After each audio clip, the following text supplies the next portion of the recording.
Welcome to a Drop Tent Media production.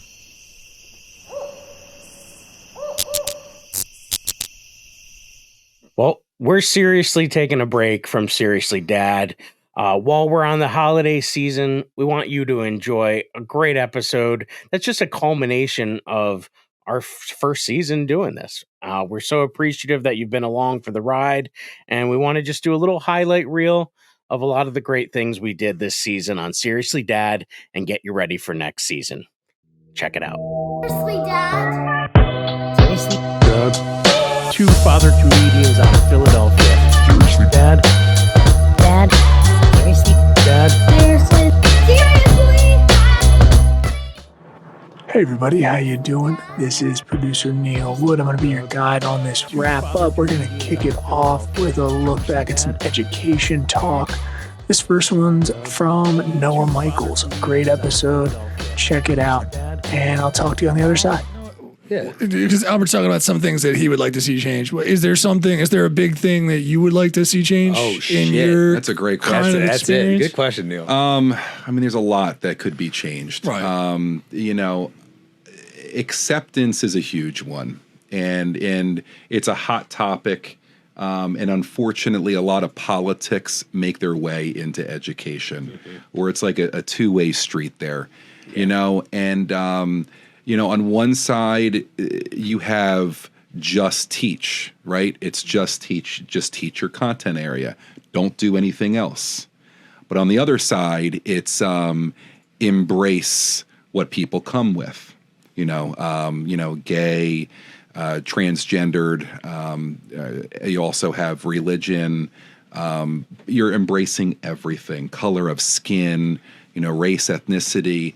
So, as I'm getting older and kind of climbing up the path in my career, I'm a big believer in just teach, but at the same time, there's a lot of things that make those students unique. And in order to make them feel comfortable, you have to embrace that. Going back to what we talked about with the culture, right?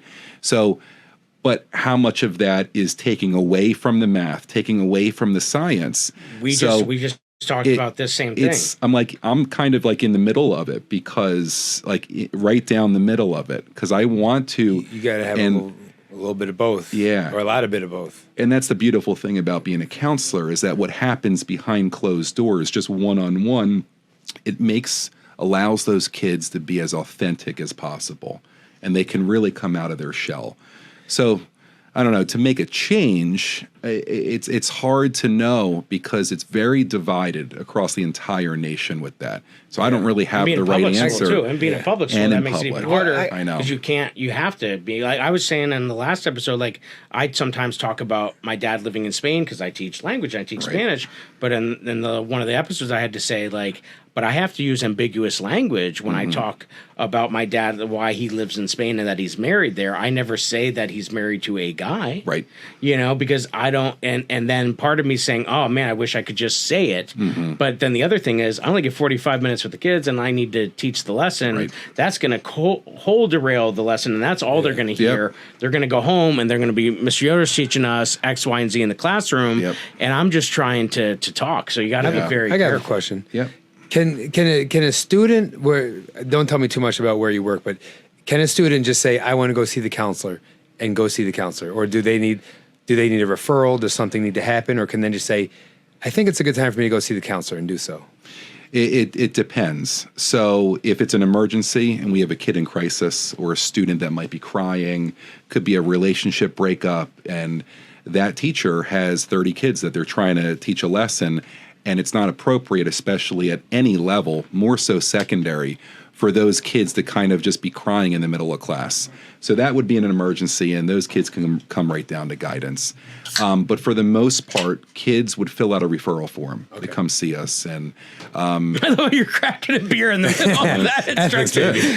That's what we wish we could be doing in the middle of that moment. Oh yeah, especially in the school building. Right? Do you like that system, or do you think that someone should just be able to, or do you like the way it works? Well, I think that if kids just came down any which way, or teachers just sent them down, which is a pet peeve of mine, because we have to triage it. As one person who has that relationship with that given child, yeah, they can see someone else. but some of the issues are so tiny that they come with, in my mind. Okay. So my perception is, all right, well, They're pulling a ripcord. Are they just doing this It's because like, they know and it gets them out of they can class get out? and I had a situation. So there are two things to say about this. One, I had a situation. So there are protocols in place that if things are said, Yep. and like a kid had made a statement in class one time where it was like they said that they wanted to die. Okay. And that was because they knew that was the verbiage To get that them where starts they the need to go. protocol that makes the ship go to get them out of a situation because they were being corrected and they didn't want to be corrected. Okay. And so they knew there was the big red button to push. And so the game. So in the high school, what happens, because that's where I spent most of my time, they have what they call a wrap room, which is a student assistance room. And so there is a person there triaging that, and it's separate from guidance because guidance, that's the other thing. Like you're trying to help kids like who Go to might want college, to right? get Is that- gifted and might want to, and you're Right, end up like, do I- where to triaging go like to school? breakups and like Yeah, you're yeah. sometimes supposed to be making sure they're getting an education, but you got to do the whole child. and that's the thing. So if students can come down anytime they want to, I could be in the middle of a suicide assessment with a student. I could be on the phone with a parent who's trying to get their child evaluated for special education services. On the flip side, it could be, just Someone's going to prom with the wrong person. that could be that. You just want to cry, somewhere to cry. And you're like, And there's Or just they so think much their girlfriend or boyfriend's cheating on them. and you're like, none of this fucking matters anyway. But sure. And then the Yeah. social media piece. That's well, the that's killer, huge. guys. That's the one that The you think about cyberbullying. it. Like when we went to school, that never was an issue. Now, cell phones, it's another world that's like in their pocket or in their locker. So they don't know what Yeah. messages are waiting for them that was carryover from the previous night. And then it's a ticking time bomb. And it becomes a school issue.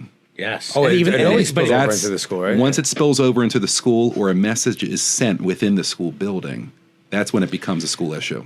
I think I'm sorry. But that would be the one thing I would want to change.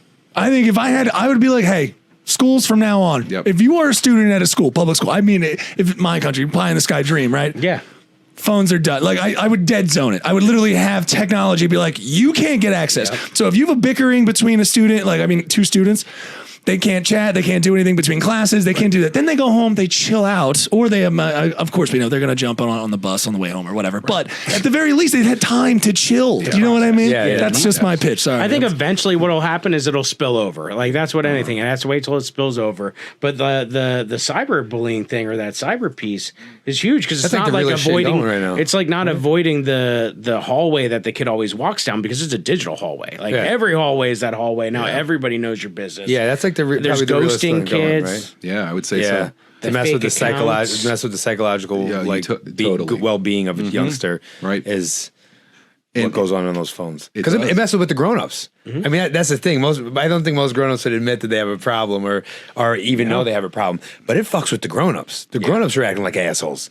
The grown-ups are missing appointments. The grown-ups are not getting their work done. The grown-ups are getting in fights. So for the kid, it's got to be fucking 30 Learned it times by that. watching you, Dad. Yeah, this is normal behavior. It's what you do. So and socially, the kids are just not prepared the way when we were younger. You know, they're just so reliant on the cell phone, and it's just on them all the time, and you never know when it's going to blow Yeah, up. our middle school stopped allowing them to have it in class, and this is my first year teaching like that. Where in the high school it wasn't like that, and I gotta say it does make a difference.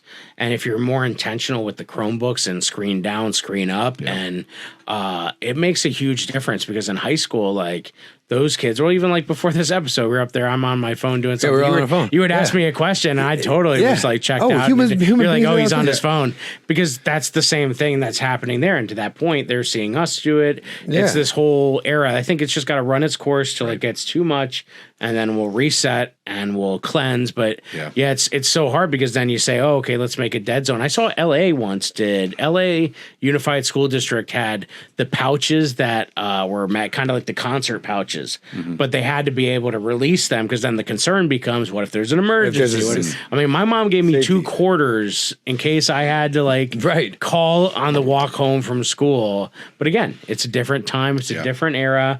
And we gotta find a way to be the manager and help them curate this new world and teach them how to use these devices. And it's a lot. And Producer Neil here again. What a great conversation, right? Very informative.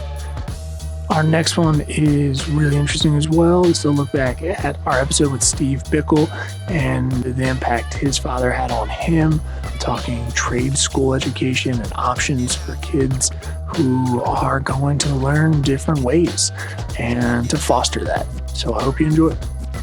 Well, thanks for making me feel That's why you're here, bud. No, but I I was like, with- why are you putting all this pressure on me? I work with a guy. I have a lot of pressure on me. I work with a guy whose son they brought a welding program into the school, and now they have these kids that are coming out of high school and they're being essentially drafted by these companies, starting out at like $70,000 a year. Yeah. 18 years old, Yeah. making $70,000 a year because for a half hour, 45 minutes a day, they go into a welding class. Yeah, exactly. They- Right. You know, when they lost all that stuff, that's why you got these people. But that's the thing. Like, I would love if my kids went into some trade. Everybody. So I have at least 24 friends who are in the trades. They're doing Killing it. great. They're doing Killing it. great. Killing They're doing it. great. That's it. Killing I mean, it. if I go to another, this is my second home party, I'm going to fucking shoot myself in the head.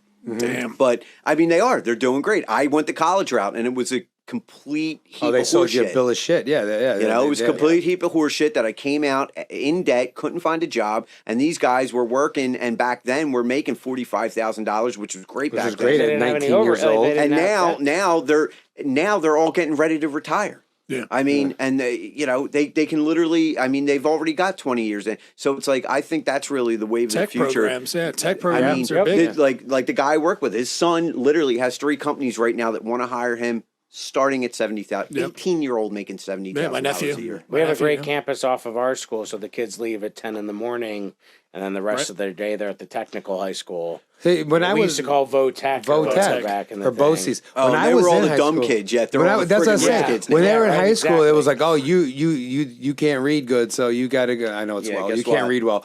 I know that, but it was like, oh, you can't read well. Something's You wrong don't with you. read too good. And then it's like you can go over there and learn how to fix cars or something. But then it's like, yeah, I'm killing it fixing cars. That's what an auto Yeah. mechanic means? Yeah, it's So- like, so- oh my God. I'm a plumber now, and I'm crushing shit. Yeah, my nephew put together an engine when he was 12. We were kind of like, why would he go to high If I could college? do it all Makes no over sense. again, and the kicker to me is I like working with my hands, and I We've just heard got that about sold you. into Good one. comedy podcast.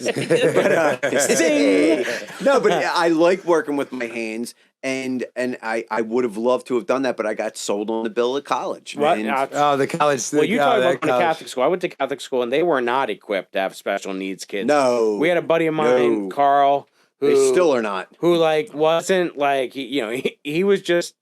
And when it came to studies, nothing. But you asked him to rebuild an engine, he could do Yeah. it with his eyes closed. Yeah. And they were not capitalizing on that. That's what I think about my daughters. Like when I go into these meetings and I hear this, I'm like, I don't hear anybody talking about her strengths sometimes. Right, and too. they're Like, there. They and they're Well, that's there. the thing. They exist. don't with these kids is they are not the kids that are going to be the book smart kids, but they are more than capable of doing Yes. a whole nother gambit of things. But unfortunately, and you know that the way our school system is set up is even for me, I was not I think I'm an intelligent person, but I was not that. I didn't like school. It wasn't set up for me.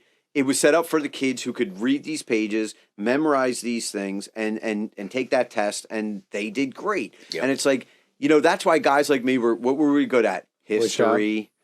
Which It was history, it was shop stuff, it was all the stuff that was more of like the storytelling, visual stuff and everything. It wasn't like, hey, memorize this. Yeah. Because yeah, I was. The I same way. probably had a mild form of Yeah. ADHD that was undiagnosed, and I couldn't focus on that. I was the same way. I was in class, and I had a hard time focusing. I had a hard time holding my hand up and waiting to be answered. I would just blurt out answers. I hate was to break it to you. You're I was getting still in trouble. fucking horrible. I was getting in trouble for that stuff. But then I would go to woodshop, and like it was the shit, dude. My woodshop teacher, rest in peace, Charles Hessler. I reference that man every day in my personal life. C. Hess. He the way he taught and the way he was a teacher who affected my life.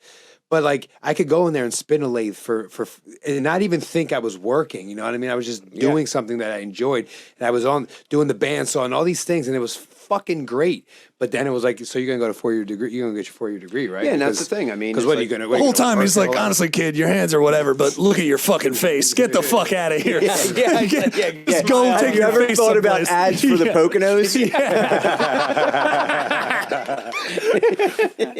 Yep. So anyway, we digress. But no, the shop class was a shit, man. That was I loved it. But that's I it. Well, that's loved what it. Carlson, the guy I was referenced now, he owns like a bunch of businesses. He has a garage. He's got like 5 kids. He's They living work. the They life. work like 3 hours. Yeah, You know what I mean? Like he has other people working. He doesn't have to work anymore. Yeah. Well, Mike Rowe's a big the dirty Yeah, jobs guy. nobody He's works big on anymore, he's yeah. big on that one, right? He's Like, become he was big on the whole society in general not working. okay. Well, that's, I mean, we're getting way off track, but I mean, We are, that's but the that's manufacturing going out of this country. That comes back to the politicians.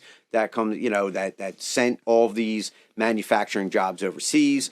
And yeah, people stopped working with their hands. I mean, we built everything in the. Does anybody even know how to sew anymore? I do. My Laney dad has a taught sew. me. Your dad taught My you? dad learned to sew in the Navy. He was phenomenal at sewing, and he taught me to sew. So I do Really? know how to sew. I learned how to sew in home economics. I can use a sewing machine, but I don't know how to use a sewing machine. Laney just got a sewing machine. Really? Yeah. My wife's mom My was a mom seamstress. knows how to sew. Oh, Made really? dresses, yeah. Dude, my mom, I feel like that's and like grandma. the average person. If you went to the average person No, on the absolutely street not. with a button and a little hotel kit and said, "Hey, make this happen," how many people could make it happen? My mom and my grandmother used to hem It's like my ironing. pants. You know, people don't iron anything because Yeah. everything's wrinkle free. No, That's they used right. to hem my ever that good. They could hem a pair of dress slacks, and it was like looking good. Like Yeah. Now I'm That not shit- excellent at it, but I can. that shit do doesn't Yeah. exist anymore. No, you're My right, dad, that- yeah, he used to put patches in clothes and stuff like Yeah. that. But that was a Navy thing. That was, when you were in the military, they taught you that Now, stuff. was he in the military while you were growing up, or was that before? Oh no, this was back before the Vietnam War. My dad, who just passed away, was 80, so he got out of the service right as Vietnam was really hitting the fan, and they tried to get him to re-up. He was He's like, like, "Fuck "Nah, no!" I'm So good. he got out right as all of his friends got drafted. Because my dad was in a program in high school. They used to have programs like that too. It wasn't ROTC. It was something where you were legitimately in the military. Right. So he was in the military when he was like 17. Because like you would go and do basic in between the summer of your Yes. junior and senior year, go back. Oh, to I your didn't know they senior did year. So he got out, he was, and, he had the GI Bill and everything, and he actually went and got, he became a dental technician. He made teeth because my dad was an artist. So he was really good at that. But he got out before Vietnam, and all the people that, when he was in there That in high avoided school it 'cause that they were were- like, you jerk off, they were all getting drafted, and, he right. He was like, I seen some shit, and I'm How much staying of out. you as a dad is because of your dad? Do you think? Is it more was it more of you do what he did, or was it like you learn from how he bumped his head? Like, yeah. I don't, Nice. yeah, I don't want to talk about that's it. fine. No, you're good. That's all You're right, good. man. You're good. That's all good. Dude. Yeah, absolutely. I don't. Mean I get to you. go there. But when my dad passed, I thought about it a lot. Like it was, it was a bit ago, like 3 years ago. But yeah, it was. We had a very different relationship. But like when you start talking about what he passed down to you, like he's up there in the little picture. My dad was the best. Yeah. Yeah. Well, I It's can big. tell just the way you're done was like that, and that's got to be like it's like hearing how ardent you were about going after the needs of your kids and what you and that Right, that only right. comes from a place from someone who's learned how to Right. defend Yeah. their own, Yeah. and that's Yeah, no, something special. he was great. yeah, He was great. hell yeah, It's Yeah, huge. absolutely. It's a big one. But I comes to- don't want to get it up. I got you. I got you. No, you're I got you. But yeah, he was a good guy. Hey everybody, producer Neil here again. What a great conversation. Really touching. I was tearing up at the end. Steve Bickle, he's a very funny comic, and it was great to just be in the room for that conversation. Go look back at that episode.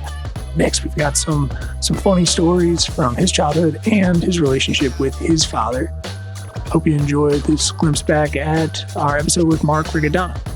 A catch. They would throw the football around. When I was young, I was not into sports. Yeah, I was just gonna say, so that's your basement. I loved watching TV. I would wake up at like 5 a.m, sneak downstairs, not wake anyone up, and watch TV until about 6:37 when everybody else got up. And then when they came down, I pretended I just got up. So they didn't know I was. What were you watching? The What was on? Monsters. Oh, what a great Monsters? show! I watched I old, like the Monsters. like Nickelodeon, Yeah, like Mr. old Beaver black was and probably white. Mr. Yeah, it Beaver. was a lot of those old black and white. What's the one? Andy Griffith, Griffin. That was him. Gomer Pyle, Yeah. Gilligan's Island. Gilligan's Island. Like I watched all those like old shows because that was all that was on. Yeah. And then when I knew when the cartoons started coming on, the morning cartoons, not Saturday, it would be even work or school week. When the cartoons started coming on, I knew, okay, everybody's going to be waking up soon. Huh. And I also got in trouble. I'll tell you about my dad, then I'll tell you this story. So my dad and I, our version of playing catch was every Sunday we would get a big plate of meats, cheeses, pickled stuff, the crackers, and all the Charcuterie board. Yeah, we were Lunchable. See, back then it was called antipasta. Now it's charcuterie. Yeah. Put on a Meats nice of the weren't- region. We weren't fancy, but we would make these big plates and we would watch every Sunday the Comic Strip Live, Dennis Miller Show, The Simpsons. There was one other show on the Sundays that was a comedy. And then as soon as Beverly Hills 90210 came on, I knew it was time to go to bed. I'm going to go get a bath, go to sleep. Draw my bath, Dad. But that was you and your dad's That was my time. dad. That was our There you thing. go. That was our, and I mean, my dad is amazing. He was like, I just wrote, I told you, I thought today was his birthday. It's next Sunday, but I wrote in a card for him. I had the kids sign it. My wife signed it. And I wrote a thing like, if I could be half the dad you were, I know my kids are in good shape. Oh, And so like, I had a really great upbringing, but so this is the story.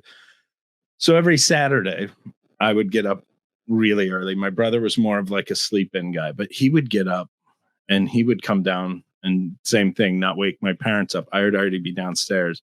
My brother caught me and I forgot about this. I think I was so young and like we were talking about like, I remember the essence of being young, but I don't have a ton of memories. And I always get nervous when I'm with my kids. I'm like, they're not going to remember this. Like, hopefully they remember the feeling of being loved and whatever, but like, they're not going to remember this specific thing. Cause I don't, but I also had a lot of head injuries. But my brother caught me. My brother remembers everything. He has like a photographic memory. He came down the stairs and apparently every day, or every Saturday, I would go down, and when Sesame Street came on and the dog Barkley would come running over the hill, I dropped trowel and pissed on the TV. Okay. All right. There you go. And it was back in the day Big when it was bastard, big. right? That was a the huge wood. TV. Yeah. And Like a 700-pound TV back in the day. and I would piss on the TV and then go get paper towels and just wipe it and throw it away. But it soaked into the rug. Yeah, you can't. So like after a month, there was a smell and nobody could figure out what it was. And they had to rip the carpeting out. Oh my God. Because I pissed on the TV every morning. But my brother, when he caught me, he joined in. He didn't tell on me. He joined in, so we both just piss on the TV. Double piss. That is I can't believe we're alive. Yeah, I mean, not even from like electrocution, but like, how did my dad not just fucking Figure it throw out. me through a window? Did they figure They it out? that figured was it you out. guys pissing on the TV? Yeah, they caught us. Like And then- red-handed, or they were like, "There's piss. There's two boys." Well, they had no idea where the smell was coming from. It was just like this. The living room Smells like stinks. piss. I mean, like they were doing shit like like Shampooing shampooing shit. the carpet. And the guests were cleaning coming the- over, and they're like, "Do you guys have a dog? Like, what's going on?" We had, and the funny thing is, we have a dog, but he was an outside dog. He Oh wasn't. shit! So Oh, it's you can't like, blame it on the dog. Can't Oh, blame my the God. dog. But I think they caught us red-handed, and then they like, this is the problem. Then like that week they were ripping the Like, what's carpet wrong out, with putting you it in. guys? Yeah, they're like, "Who the fuck are you?" Why? When Oh your my kids gosh. do, but kids do weird stuff, and then you kind of got to be like, oh my God, okay, this is, this is those things that you don't talk about, but you're like, oh, people do. You got to do accept weird that stuff. kids are weird. Yes. Yeah, well, Kids they are don't fucking know weird. They better. do weird shit. It's me again, and that story from Mark Brigadon always makes me laugh. That was a great episode, so definitely check that one out again if you can. And now we're moving on to Paul Lyons on episode 16, his relationship with his father, but his amazing story of finding his long-lost son, or his long-lost son finding him. Enjoy. That's amazing. What? That's interesting because you're right, and like you said, like because Cats in the Cradle was more like time lost, which sort of I find your story really intriguing with because you are a father. That's part of why you're here, right? Right. And so, can you talk to us a little bit about your story there? Sure. I'll start with my son's first words to me. Dear Mr. Lyons, per 23andMe, you are my biological father. Wow. Yeah. When I read your story, I was so touching. That was a lovely story. So you got that. So you got that for the people who done. So you got that email. How long ago did you get that? That was email? about 3 years ago. I know it's just before the pandemic, so it was about 3 years ago. And I had been trying to reach out to him. My girlfriend got pregnant in high school, and it was a closed Catholic adoption. For 40 years, I tried to find him. Every detective agency, every agency says it's closed. It's impossible. You can't do it. And then Ancestry, 23andMe, and I heard people connecting through there. So I thought maybe he's out there looking for me. And and so I sign up.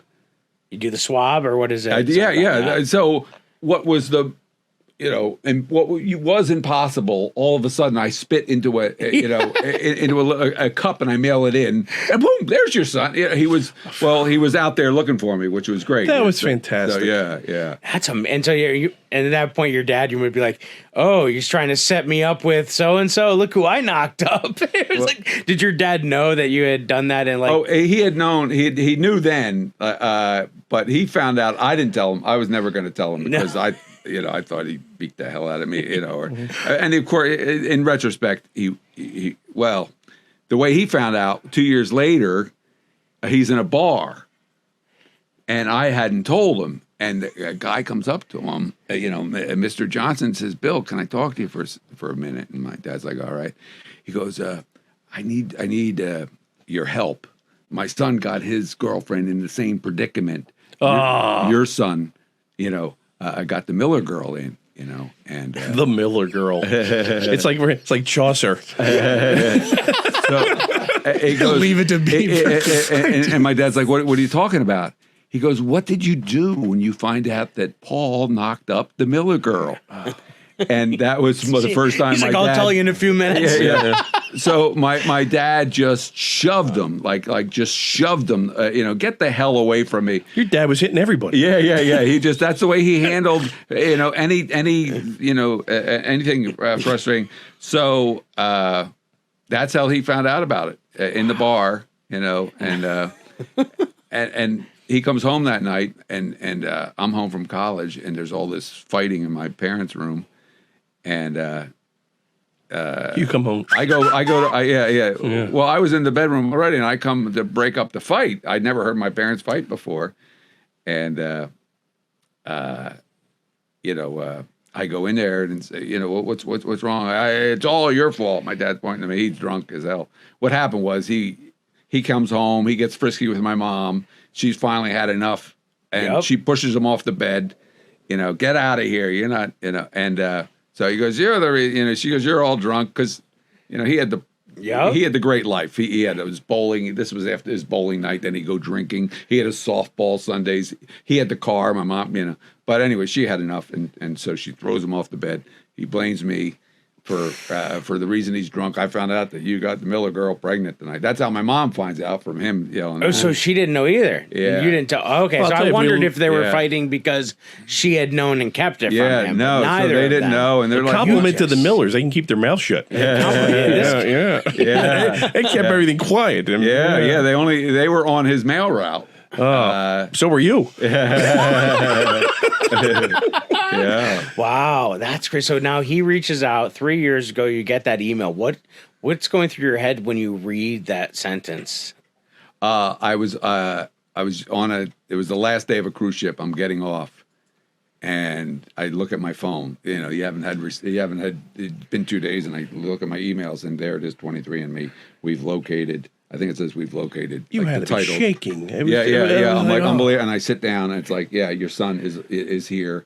You know, this is your son, and this is where he's living. It was in New Jersey, and I swear to God, I wanted to run down and like tell every single person, I found my son. I found my beautiful. son. This is my son. I you know, but I didn't. But I'm Yeah, like, oh but my it God, just, this is unbelievable. Like, you know, just it's one of those things where where it's so weird because in the back of my, you know, I knew I was going to meet him at some point in my life somehow, and but it was also. It seemed impossible. Like, but see, I love gonna happen. that law because I firm believe in that kind of law of attraction, where that's like if you have a thought, you put it out in the universe like that. No matter how impossible it might seem, like I think those things, like the universe hears that. I think that's, and then that saying the only thing I can't imagine. I'm trying to put myself in that position of that excitement. The only thing I could think to compare it to is that, like when my wife got pregnant, that first like 12 weeks when you're not allowed to tell anybody, and all you want to do is run around and tell everybody. But like that's so now. So now, at what point do you and him get on? Do you ever get on? Do you get on a phone first? Do you actually meet in person? We exchanged emails. He sent me like this 3-page email. I knew this time would always come, and wow. But he told me how much he appreciates his life, how much he loves his parents, and he was a policeman and a detective for 25 years. So how old is he at this point? He's 44 43 when we first. Now he's like 45, but 43 when we first hooked up. Can you imagine 43 years? Yeah, and then that's amazing. Yeah. That's almost. That's But crazy. whatever happened to that Miller girl? Dude. Yeah. Yeah. Well, I wonder, did he ever touch base with she doesn't want, she felt she did the right thing and moved on. She doesn't, as a matter of fact, during this 40 years, we're from the same hometown. Every 4th of July, we're there, you know, we have the same good friends and we're still friendly, but, she wanted nothing to do with it. Fair. She did the right thing and moved on, and, you know, so that's how she is. You know? Yeah, so, well, that's fine. Yeah. But wow, so now you get to. It's got to be. So now when you see him, do you guys get together pretty regularly? Yeah, about once a month we get together, and he's a writer. He's like his parents. His dad was a truck driver. His mom worked at Safeway, so very blue collar, and he's been writing like these since he was 6 years old. You know, just been writing stories and stuff. So he's like, where'd this come from? Does he look like you? Not at first. At first, I thought, you know, maybe it was my first disappointment as a father. Of like, I don't think which is ridiculous because he's got blue eyes, light skin, big nose, like, you know, and he's bald. It's like 4 things, but I thought like nothing. He His ears aren't right. That really stinks. His ears look nothing like my ears. Like it's so funny because I was really disappointed. Like I thought he showed me a picture of him in his 20s, and we kind of looked together, but we just when we that first time of getting together, I was like. You know, I expected us, you know, to look alike, to laugh at each other's jokes, like you know, to finish each other's sentences. It was like going to be this courtship of Eddie's father. It's going to be this bonding of like, my, you know, and I mean, I have the music. Cats in the Cradle. Cats in the Cradle. Listen to this. Here, we'll pump it in through the TV.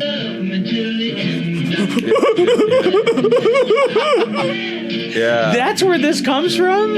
Cuddly toy, my damn, my pride and joy. But so much fun. So, but what was good is getting his perspective because he always felt there was nothing missing from his life. Like for me, it was a big hole. Yeah. But for him, he's like, he appreciates our relationship, but he, you know, that was his dad, that was his mom. Heck yeah.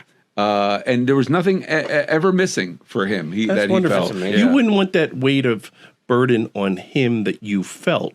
So he Yes. had his cake, and you turned to be like the cherry on top or the icing. Right. Yeah, But right. whereas for you, Bonus. for him, I mean, you took that pain, which is that's a very fatherly thing to do, Paul. Yeah. I think. That's and, amazing, And the fact yeah. that you were.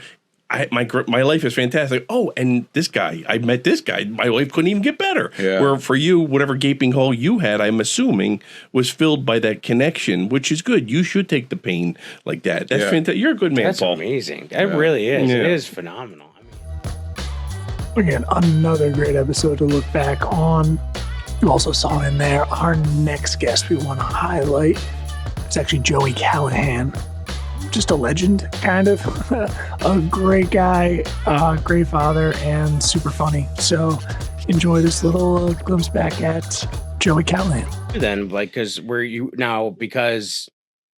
guys trading off still, or were you No, for a period man. of time saying like, I'm not going to take them for a while just because Yeah. It was tough, like, yeah. I hope you have FaceTime.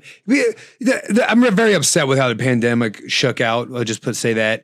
But we all thought for the longest that like you were gonna die. Like if you got in contact with someone and breathed the wrong air, you were probably gonna die. I was wearing scrubs to work, coming home and taking your off clothes my off. clothes Yeah. into the laundry room, and I was lysoling like a box of Fruity Pebbles in my driveway Yep. before I brought it in from the pea pod. Like, like there was a period of time where we didn't know. Yeah. They would send me out grocery shopping because apparently I was the most expendable one. Yeah, in the exactly. house. Yeah. And I remember being in the giant, and you see like a bunch of people down in the aisle, but you had to get down that aisle. Yeah. Like, does anybody see Rigatoni? Roll it to me.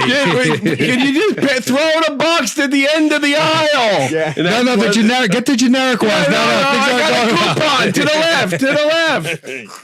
So Because you're right, because everybody's touching it. How many people touched it? You don't know. We So didn't I know. didn't get to see. I was, FaceTime, and it was like we're gonna So just how, keep the how girls long was here. it before you? I mean, like- after about I think it was 2 weeks, and I Oh, said okay. I'm not doing it. All right. we gotta see my kids. Like I'm Yeah. not going to do this. But there's people on that side of family. Some have like the sickness issues, autoimmune, Oh, or yeah. compromise this, and you're wearing masks, you're changing your clothes, you got gloves. It was crazy. But it was about after 2 weeks. I said no. I'm not doing that. I felt the same way that you felt. My daughters were at the time 4 and 7. So Mhm. like, what a gift to be able to I almost feel guilty saying that, Be but yeah, I would agree with home you. Yeah, and yeah. get to know them at that time for me when like they're still developing, and like it was just such a blessing in that regard that I was so. And then my mom, thankfully, my mom had already been living. She moved down when my oldest was born, and she was like she was working remotely even before the pandemic as a nurse, and she was helping us. So it was great. But now we had been together for 9 years, so we didn't do a good job. We were taking that for granted, and the days were blurry. My wife and I are teachers, so Yeah. we were teaching and trying to get our kids to sit next to us and do their schoolwork. Oh shit! Good like, luck. and so it was just really, I mean, it was so stressful that we didn't, days and nights were blurry. Like, you just try to find stuff like we would take turns taking 10-minute car rides around the neighborhood by ourselves while the others stayed home, like just to get breaks. You know what I mean? Like I gotta say, like, I'm married to a first grade teacher, and I even do this in my act, but it's true. I had no idea what a rock star she was because basically, I watched her teach 6-year-olds from 8 o'clock in the morning till 3 o'clock in the afternoon on Zoom, 30 Insane. of them. And I would you make the joke, she'd come down and turn that computer. Hi everybody. Yeah. All day long. Oh, you guys are okay, see you tomorrow. What's for dinner? Yeah, dude. I mean, it's like they're serious. on set, right? It's like Yeah, on set. yeah. And action, they light up. Yeah. And you Oh, have that's to, a tough because one.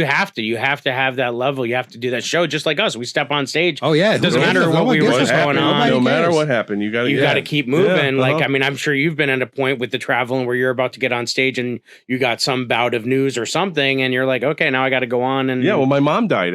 Mom. I mean, it's the first show after my mom died. I was still shaken, but I had jokes where she was positioned. She was alive. So Yeah. I'm like halfway through the setup. How do I shift this or when? And then you kind of work your way into that. But it's shaking. It can shake you up. Yeah. So, and that's that same thing. So that's a skill that teachers, and I think that's for me, like, as I transitioned from being a teacher from 18 years to now doing stand-up, I think that's one of the skills I noticed that I was so grateful for, is that being able to turn it on and know. And I think that's a skill that every teacher has too, which is like, but like watching my wife, she's a learning support teacher for kids who were like freshmen in high school seniors that had to graduate.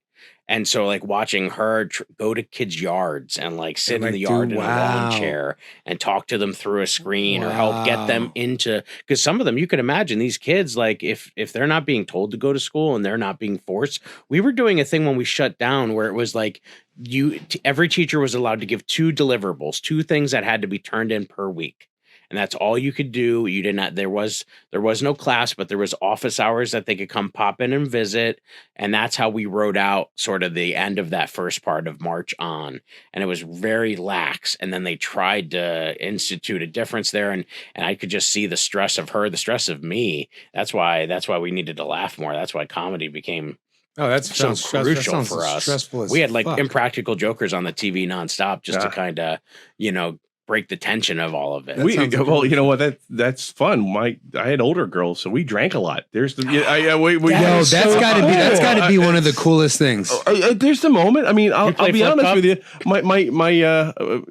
My youngest just went down to tailgate, and I like German beer, and I have a very excellent taste in German. I have a case of Weinstaffener, which is $60 a case. And my wife said, I just took her to the train station, and I can't believe she brought beer. I went, wait a minute, whose beer did she bring? Dude, they're doing funnels with your Weinstaffener. She only took a couple. I'm like, I can't wait. That's like $60. Oh my gosh. I can't imagine the day where I'm like, because they're so young. You know what I mean? I can't image 15 years from now when my daughter's 21. Yeah, you know what I mean? Like it seems so. I grew up in a tap room. If I can make, I grew up at the Fishtown Tavern. We are in and around it. And if I could make my uncles laugh, they would give me shots of beer. If I wanted a beer growing up, I could have a beer. I was very European in that approach. I never abused it. So I always had that attitude. Like, if you want a beer, as my uncle Johnny O'Connor would say, I'll give you a beer, but there better not be any acrobating. Fishtown Tavern, that's where is Thompson and Frankfurt. My friend Josh owns that joint. Okay. That when they brought me home from the hospital, the Lankenau Hospital, they brought me to the 3rd floor of the Fishtown Tavern. So that's where I grew up. So my grandparents were in Philly. I remember going to bars with them where they had like shuffleboard on the floor. Oh shit! And then I got a Roy Rogers. They never gave me cigarette machines. Dude, my grandma was like sponsored by Winston. You can Winston 100s long fuckers. She had the coats and everything. But like I grew up like that. But I was never offered it. And my mom never drank because her parents were drinkers. So she was the opposite of that. So we never had beer. I never started drinking until my high school or college graduation party or something. Well, we were never allowed to say anybody was drunk. And even to this day, and I caught my daughter saying it too, it made me laugh out loud. Nobody's drunk. They got drink in them. Your uncle's not drunk. He's got drink in him. So and my daughter said, my girlfriend's got drink in her. I go, it's been passed down from generation to generation. It gives you insight as to what they've been doing with their time over the few years, how good of a drinker they are, right? That's true, yeah. It's like you watch them open a bottle of wine, you're like, wow, you're really fucking good at that. Then they're like chugging beers and funneling, flip cupping and shit, and you're like, wow, I heard my wife say to my youngest, you're like your father. You can drink and drink and drink, and the next day, nothing. You're fine. How do you do that? I go, practice, hon. Practice. It's a gift. So I want to ask you, though, so the drinking thing, we can go back to that also, because but one of the things that I don't know if fearful is a word, but is my daughter is going to start dating at some point. Yeah. And I want to say this. At one time, her mother had mentioned in front of her that she liked the boy at school. And she definitely does like the boy, or did like the, because she got embarrassed, you know what I mean? And when she said that, I got such a wave of like jealousy. Sure. And like pain inside. It was so fucking weird. Like now I kind of understand why like the dad always has an issue with like the son-in-law or whatever, because I felt it and I was like, am I second place now? Like, did I just get bumped down? That's got to be like such an instinctual. It's got. I mean, tell me about. I mean, first off, the rule in my house was you just got to find someone who loves you as much as I love your mother. That was the rule right out of the gate. That's all I ask. But when my oldest is born. Right. So I'm looking at her in the incubator at Holy Redeemer Hospital. And there's that moment in your head, you go, some guy is going to come and take her away from me. And then we brought her home and I got to know her and her personality. And I thought to myself, I don't know who this guy is, but I kind of feel sorry for him now. I hope this kid's got 2 jobs. Yeah. He better have a lot of money. She is not low maintenance. So you just, I mean, at the end of the day, it creeps. You don't even notice it happens. But you just want to be there and make sure that you can beat whoever it is up that she brings Yeah, that's home. what I That's do. the That's- yeah. and I'm not a physical person anymore. I've grown up. You got in a lot of physical. I prefer to get in your head like Hannibal Lecter and have you chew your own tongue off. So that trust me, that's playing the long game. Anybody can beat anybody up, but get in their head. So, Plant those seeds early. Pluck those nerves. That's Dude, what you do. And now, so because you're on the road a lot Uh-huh. for most of their, Yeah. your wife, a lot of it fell on your wife to sort of, raise them and find those moments. So she's probably. I'm telling you, one- I met my wife when I was 19, and I'm not just being maudlin when I say this. Her only flaws are taste in men. It's absolutely true. I mean, she is just. I mean, she can be a real pain in my ass at times, but I absolutely love her. Have you been 30 years now? How long have you been married? We dated for 5 years. And we're going to be our 32nd wedding anniversary. Wow. Holy shit, congratulations. Well, Congratulations. listen, the year ain't over yet, so she could wake up and go, Still "What the time. hell was I thinking?" Still time. So, Yeah. that's why I always delete my cache. Always delete your window. Well, I think browsers. about how Al and I have talked about that too, because like I know for you, like I was in a relationship where it was ending when When Lainey there was a baby showing pregnant. up, yeah. So now all of a sudden it was already separated. So that adds like a layer of like imagine that like. That would have been a different timbre because then it's hard to say, oh, you got to find someone that Who loves your mother the way I do because kind of don't love her. You know what I mean? Yeah, but you can also, I mean, you can shift that gear from I'm guessing is find someone who loves you as much as your father does. Yeah, I mean, and you exactly. kind of It's that same reposition sentiment of the that. sentiment, yeah, and, which is 100% true. And what takes a family? I mean, you perfect example. I mean, love is love. You just Love is love. That's If, it. I if love two to people hear can it. honestly love each other, who are we? To I wish say I what they knew. I couldn't? wish I realized that growing up. Like my daughter has a kid in her class who has two dads, Mhm. and I'm like, wow, like, dude, I spent my life in witness protection, like hiding because everybody, Because you had to, and my mom too. She wanted the Norman. She wanted to give off an appearance of Norman Rockwell, dude. So like when I got older and I started having kids come over because I liked having sleepovers. Yeah. She would go so far to stay in the guest room and pretend it was her bedroom.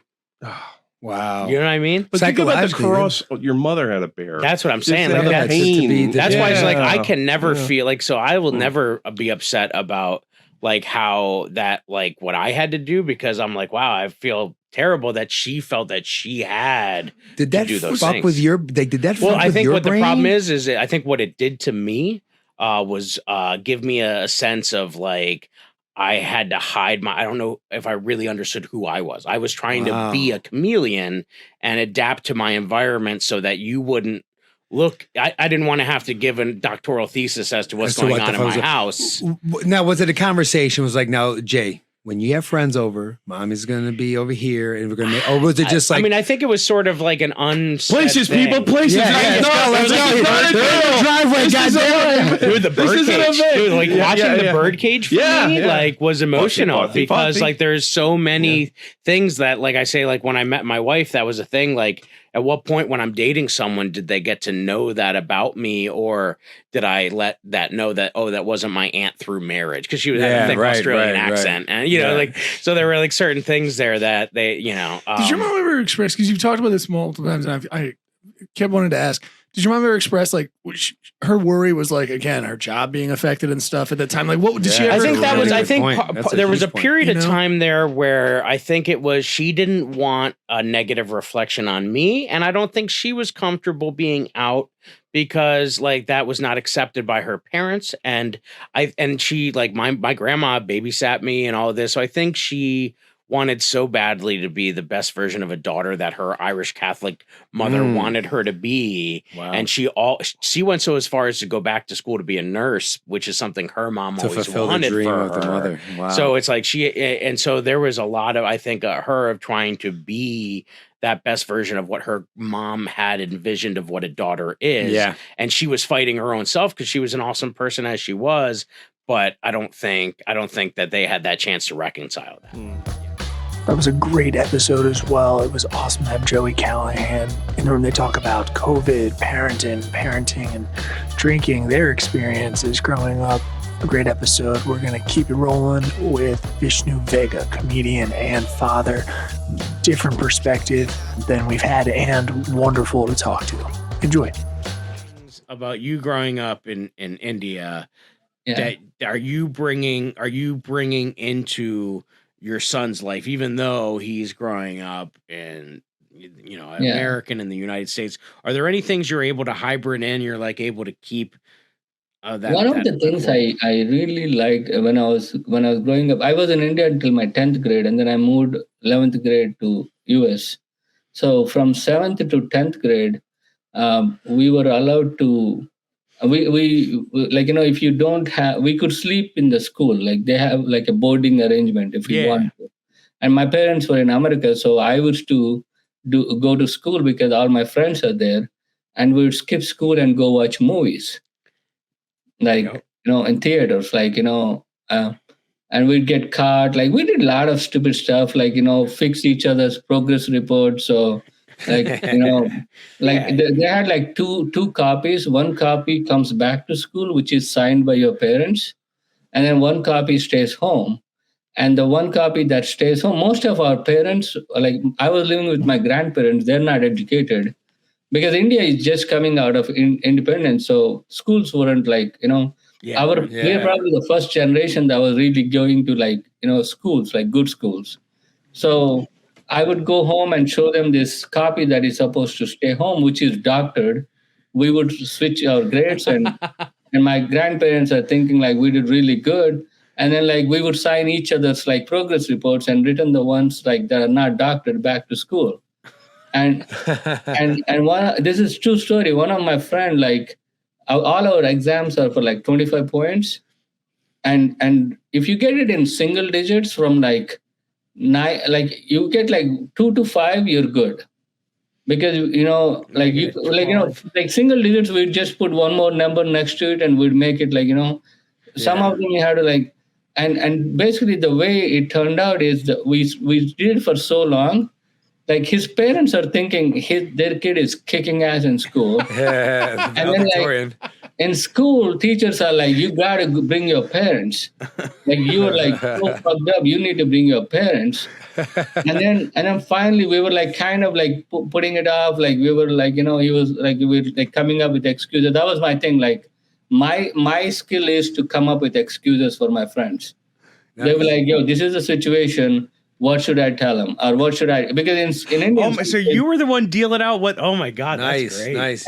You ever use an excuse twice? Like different kids.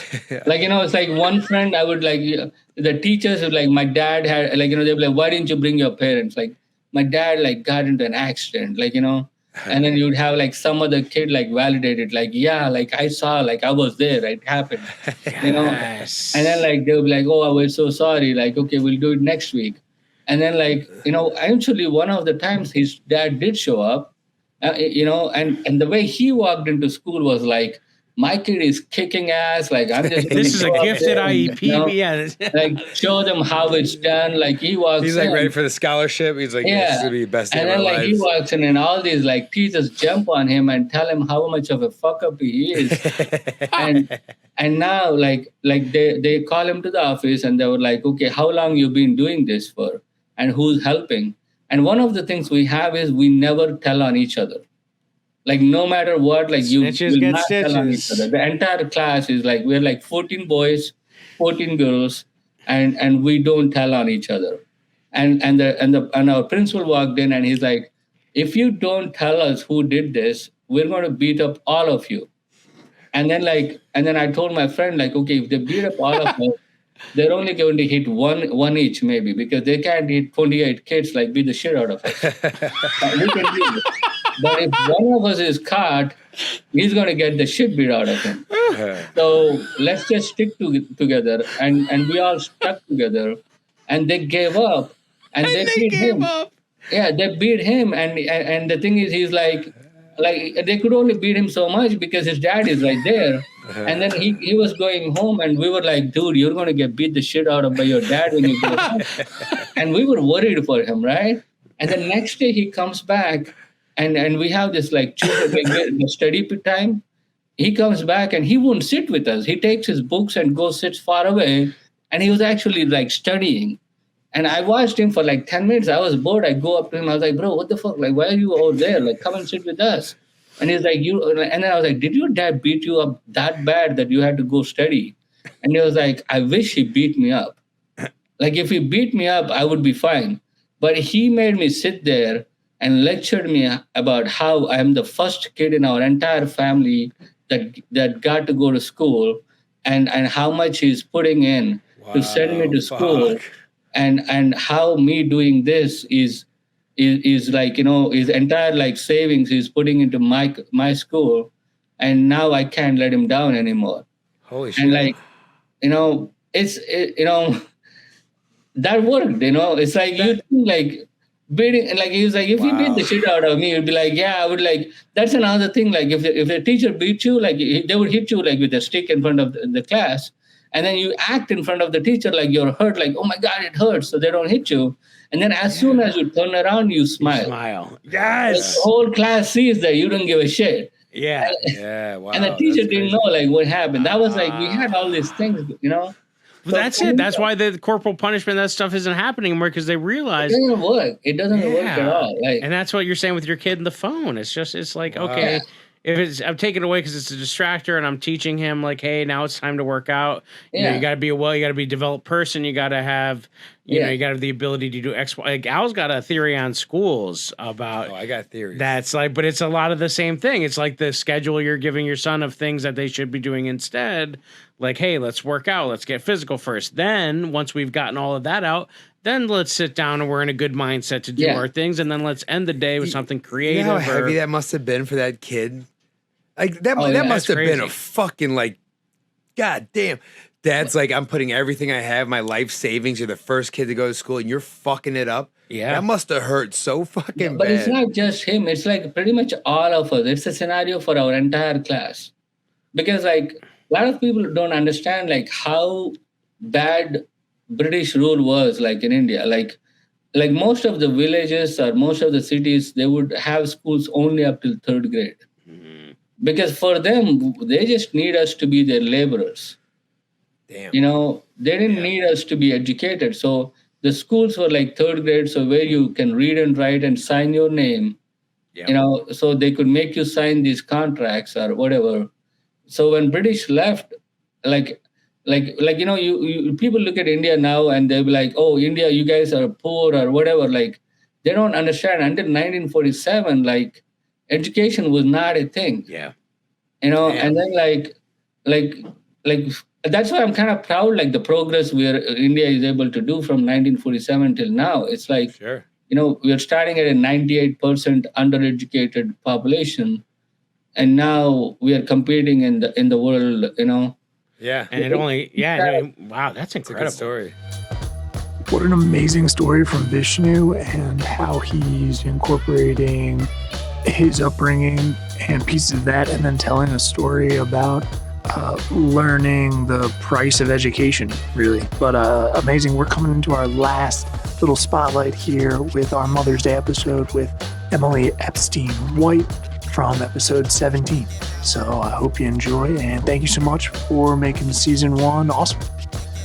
The God question is so hard because my side of the family is Jewish, and I was raised that way, but I don't necessarily know if I believe in God per se. My husband was raised very religious, Pentecostal. And as a result is nothing now. Probably anti-religion, if anything. Yeah. But his mother came and stayed with us for a while. She was sick about a year ago, and she is very religious. Like, she would pray on food, and so the kids were like, are we pray? Is that what we're doing now? Are we pray? Are people that pray? Yeah. And so it's this weird thing where, like, so we throw the term God around sometimes. So I was at the supermarket with my daughter, who is tall. I mean, she's almost my height, and I'm 5 feet, and she's 6.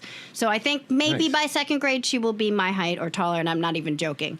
And so I was trying to reach something from a high shelf at the supermarket, as I always had to, and it's very humiliating. And I had to ask another person who was taller than me to get it. And my daughter turns to me and she goes, "Why are you so short, Mom?" And I said, "God made me that way." And she goes, "Mom, you know there's no God." And the woman next to me who bought the food for me was like, "And I'm gonna go. No follow-up questions. You have a lot on your plate." Yeah, so paper, plastic, I'm out. Yeah. basically. It's hard because I think a lot of people now are that way. I'd be interested to hear more people talk about, because like I was raised Catholic, whatever, went to Catholic school all this time, but now it's like I feel like more agnostic, more like when I went to college, I went to Ursinus. That's how I got down to this Philly area. And there was a course all freshmen had to take called CIE, the Common Intellectual Experience. Huh. And basically, you read from stuff like the Epic. It was like a survey course. You read from like the Epic of Gilgamesh, then you read excerpts of like the Bible, the Quran, the Bhagavad Gita, and all through like Marxist, whatever. And every time you read a piece, a teacher could have been a biology teacher, a philosophy teacher. Everybody had to teach it. Everybody had to take it. 3 questions you always had to answer. What does it mean to be human? What is our role in the universe? And what does it mean to be good? And according to those pieces, you had people of all faiths. And I had a philosophy teacher my second semester whose sole goal was to mess with your head. If you were someone who was a fundamentalist in any religion, he was going to challenge everything you said. They salivate for that shit. And the he philosophy did. He got guys. They so love it. excited. They love So I it. think that helped me break through and be like, you know what? At the end of the day, there's certain tenets like be good. Like every religion has a rule that's like, you know what? Thou shalt not kill. Like, be kind. killing Just be people is kind. bad. Rewind. You know what I mean? It's simple. Well, I just want to say, based on what you just said, I have now just become the expert in the room. Okay. Okay, because Fantastic. that is my life. Because my dad's Jewish, my mom's black, so a little bit different. That's but not my a different grandmother. you know, that's not a religion, right? What's that? Black. Black. It's not a religion. No. Well, I would like to disagree. kindly disagree. But so they were like, I think Episcopalian. Is that when you're Jewish and black, you're No, Episcopalian? the black people were Episcopalian. Oh, okay. But my Okay. grandmother, mega religious. Like she was the type of woman who would walk up a flight of stairs and be like, "Thank you, Jesus." For getting me up these stairs. Yes, yeah. Yeah. I'd be like, "Oh, thank you, Lord." And she wasn't joking. That was just who she was. And it was like we were growing up in like a Jewish world, and then you had this person who was very important to us who was not observing the same stuff we were, and it was pretty interesting. It's confusing. I mean, it is. The idea is like we want them to choose what they want to be as opposed to forcing it on them. Right. And I think it's easier for it to happen that way when neither of us are hard line whatever. Like I love the idea of Judaism. I love the cultural aspect. I love the rituals of Judaism. Okay. But I can't say that I agree with everything. And I feel like organized religion can often be used as a way to stop people from doing things, and you can turn and twist it to make it manipulate the shit out of them exactly. with that. But like I love the idea again, like was 613 laws, right, with Judaism. Yeah, the idea totally. is that they're supposed to tell you what shoe you tie first, what clothes you should wear, because that's stupid shit. That stuff you shouldn't have to worry about. That way you can use your brain and focus on the important stuff. That's the idea. And I like Okay. that. Yeah. But it's figuring out if we all agree what the important stuff is and how to do the important stuff. And that's probably why so many. I remember going to at our science too as a group, and they defined religion as scrupulous conformity, which just means we go blind. Like you said, we want to take that off your plate. Here's what we just know. This is what we You just do. work on the important and you just, stuff. Yeah. So and I get, and that's why, because we were trying at some point when we were trying to become a civilization and not just a bunch of people, fending for ourselves. Hunting and gathering, we yeah, had to whatever. have some kind of thing on the same page that we all believed in, Yeah. so we could all work towards a similar goal. And now, Which we're past was that. good until we met people that believed in a different That's thing. right. We believed in it. It was like, And then it's we gotta like, kill yeah. you now. You know that. Yeah. You can't have sex. We have to kill you. This is going to be tough. I we always do have wondered, sex. though- We can't tell anybody about it. It's a deep, dark, horrible Yeah, because secret. the big guy's watching. You said like you want your children to pick their religion, right? I feel like people say that a lot, and I think it sounds good. Does anybody know anyone who's ever picked a religion in life? But like, how do you present them with the options? Right, Like, 'cause you don't right, go out right. of your way to present them like Buddhism, do you? The idea is that we do, like, my husband has always said, like, at this point, that he's not religious, but if he were to pick something, he likes the idea of Buddhism. So Okay. the idea is that we would steer them in different directions, but I don't want to force religion down their throat. And I know that people say a lot of times when you don't do that, they just end up being nothing. Yeah. But I also feel like when you force religion down people's throat, they end up rejecting it completely. So, I mean, for me, like, religion at times can be a source of comfort.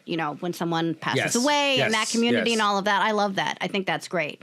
And as long as they have that sense of community, I'm happy. I mean, I wish I was one of those people who was devout, because I think just believing that there's a reason that it all happens and it all is meant to be this way would be wonderful. The amount of but stress I just that don't work takes, that way. Like if you've ever met someone who's like a devout of any time, who can just go, it's all in God's hands It's now, all gonna and then work turn out. that way and do Yep. something else, they're going to live to be like 150 years old. They're going to have a stress-free life because they're like, nothing I can do about it. It's in God's hands. So let's just go keep on having fun. Yep. People who don't have that release, that religion, they're just, it's all on our shoulders. It's like the weight of the world on our shoulders. We're still stressed out. questioning if Yeah. it was right to have kids. Like Yeah, and we they're like- can't do and they're anything like, about it that- now. They're like, that's what God wanted, so we're was just that going to keep on going forward. Yeah. It's like And a that- boomerang, though. You use it when you're young, and then it whips back around when you're old because you can't handle. Like Yeah. you can't handle. There's just too much going on. Like my mom, is brilliant. Like as I'm watching her get older, I'm seeing her struggle with the Comcast remote. This woman has like 3 master's degrees, but like as you get older, like there's just too much to be thinking about.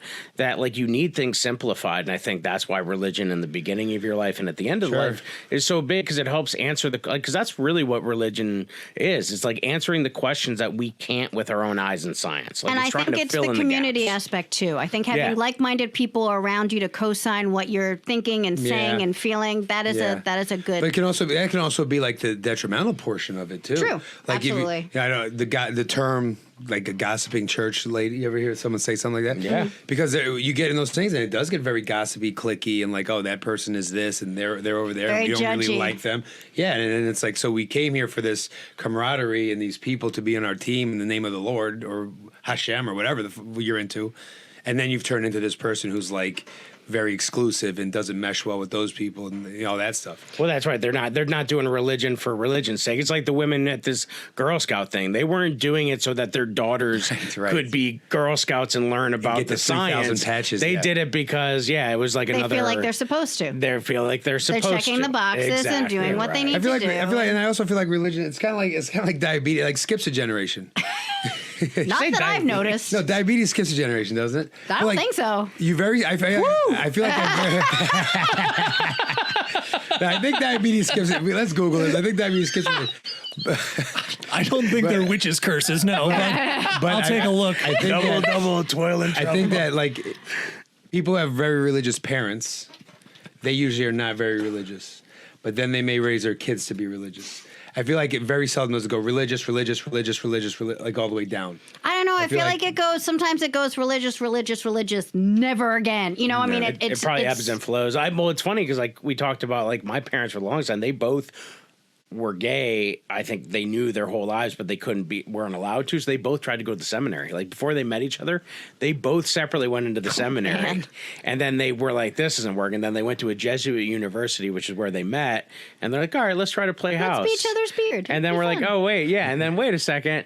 And I think that happens a lot. But even my uncle, my mom's brother, who's also gay, was like the most religious man I ever met in my life, even though his lifestyle was. Like, I think it was just this, but I think he was doing it because it was the comfort of what his parents did. Yep.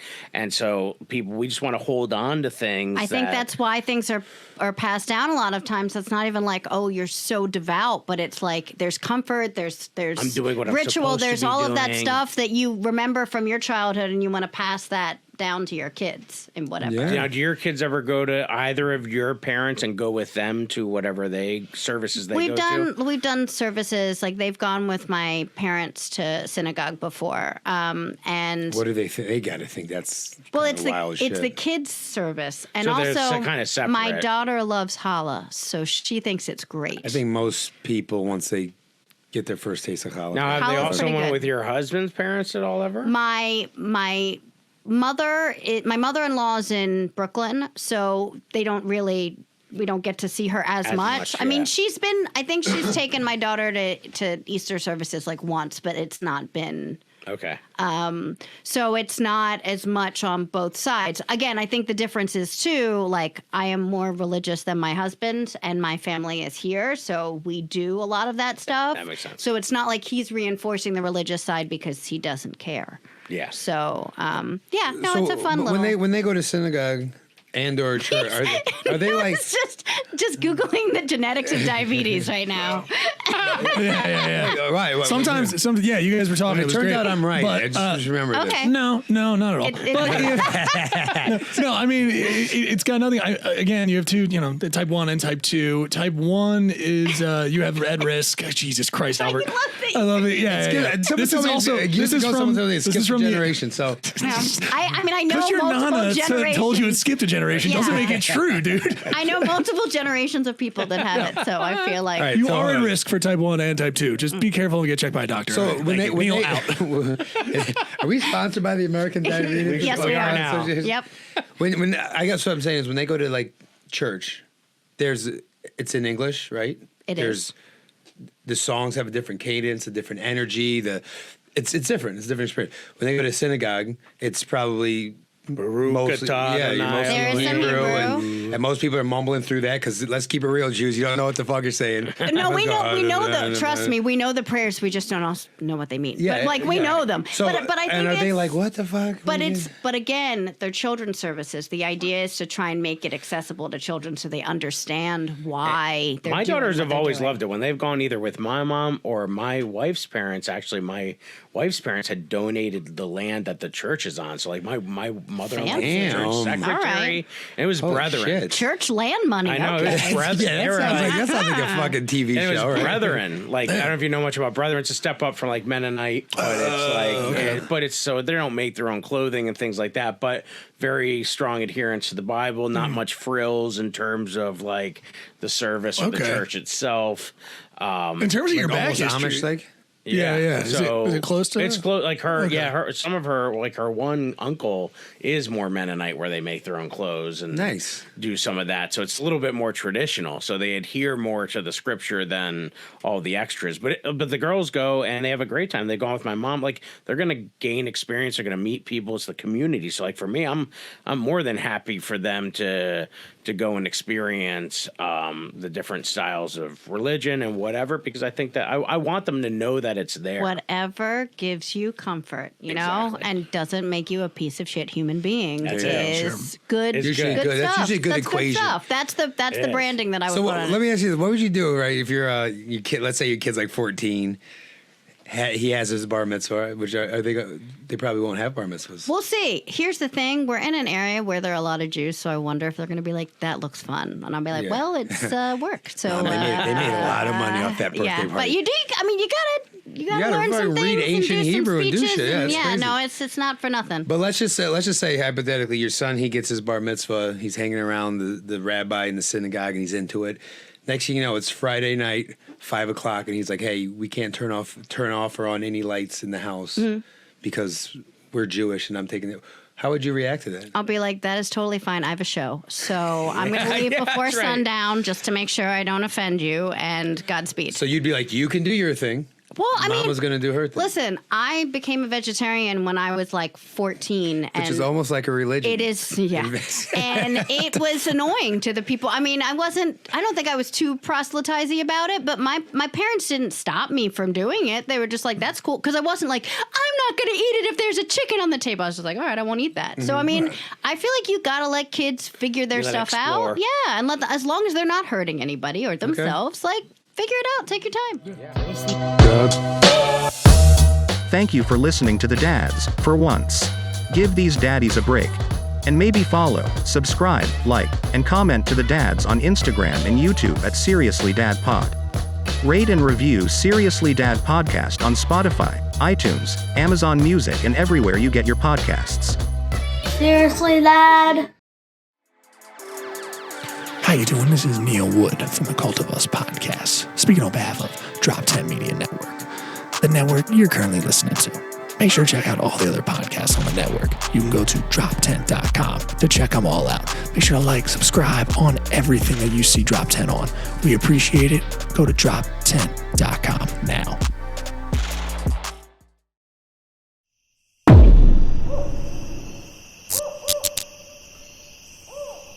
This has been a Drop Tent Media production.